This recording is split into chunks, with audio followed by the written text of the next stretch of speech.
தங்கமான கூந்தல் தாழ்ந்து வந்ததென்ன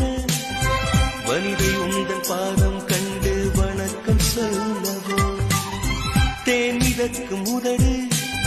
சேர்ந்திருப்பதென்ன ஒன்றை ஒன்று முத்தம் இட்டு இன்பம் கொள்ளவோ மாநில பிறவி என்னடி மதிப்பு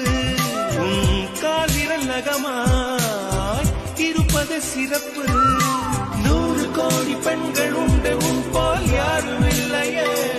ஆனால் கண்ணி உண்ட கண்கள் மட்டும் காணும்